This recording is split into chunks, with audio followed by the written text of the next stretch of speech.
नमस्कार साथियों, सुमंगल ज्योतिष में आपका बहुत बहुत स्वागत है। सुमंगल ज्योतिष के इस एपिसोड में मैं आपको दान के महत्व के विषय में बताऊंगा और दान किन लोगों को नहीं देना चाहिए इसके विषय में जानकारी दूंगा। तो वीडियो क्लास तो ज़रूर देखें।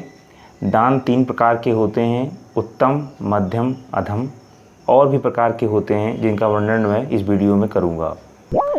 ब्राह्मण को जीविका दान का महत्व क्या है और सनकादिक महाराज ने नारद मुनि को दान के विषय में क्या बताया, आगे आप इस वीडियो में सुनेंगे।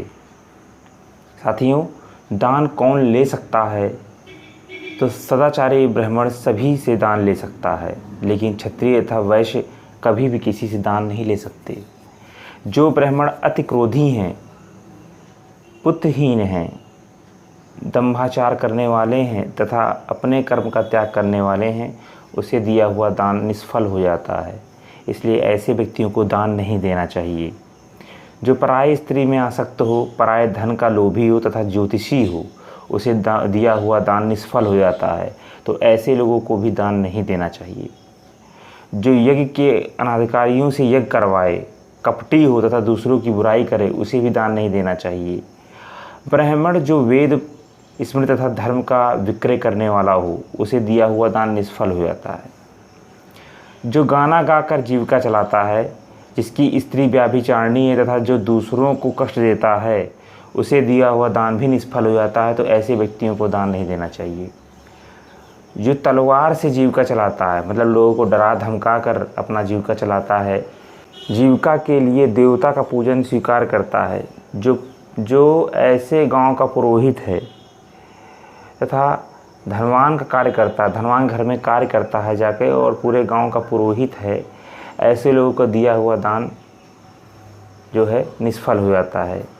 जो दूसरों के लिए रसोई बनाने का काम करता है, दूसरे घर में जाके काम करे, खाने बनाए उसका, जो कविता द्वारा लोगों की झूठी प्रशंसा करे, झूठा व्यक्ति हो, गा गा कर उसकी प्रशंसा करे, और जो वैद्य हो तथा अभक्ष का भक्षण करे, मतलब जो खाने योग्य वस्तुएं नहीं हैं उनका भोजन करे, जो शूद्रों का अन्न खाता हो, शूद्रों के घर जा के भिक्षा मांगे और उसका भोजन करे, शूद्रों के मुर्दे जलाता हो, व्यभिचारिणी स्त्री की संतान का भोजन नहीं करना चाहिए। जो व्यभिचारिणी स्त्री हो और उसकी पुत्र संतानें हो, उसके घर में भिक्षा मांग के खाए, उसको दान नहीं करना चाहिए।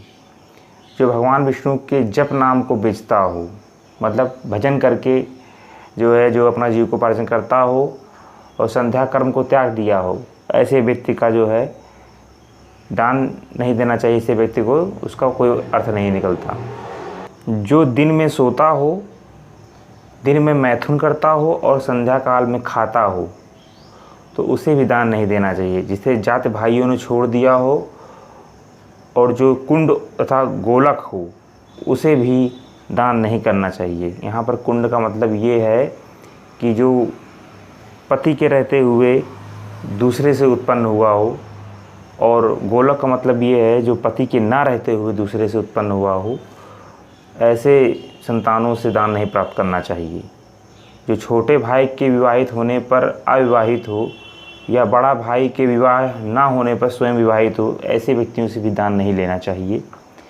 जो शराबी हो, मांस खाता हो, स्त्री लंपट हो, बहुत ज़्यादा लालची हो, चोर हो और चुगली करने वाला हो, उसे दिया हुआ दान नष्ट हो जाता है। उसे भी दान नहीं करना चाहिए। दान किसे करना चाहिए? तो जो सत्कर्म में लगा हो उसे दान देना चाहिए। जो दान श्रद्धापूर्वक तथा भगवान विष्णु के समर्पण पूर्वक दिया गया हो, उसे दान आप ले सकते हैं वो दान। और जो याचना करने पर देना पड़े, जैसे कोई भिक्षा मांगे, याचना करे मैं बहुत भूखा हूँ, तो उसको आप दान दे सकते हैं। ये सब उत्तम दान कहे गए हैं। दान सकाम दान, अधम दान, मध्यम दान और उत्तम दान, और भी बहुत प्रकार के दान होते हैं, लेकिन यहाँ पे 4 प्रकार के दान का वर्णन किया गया है।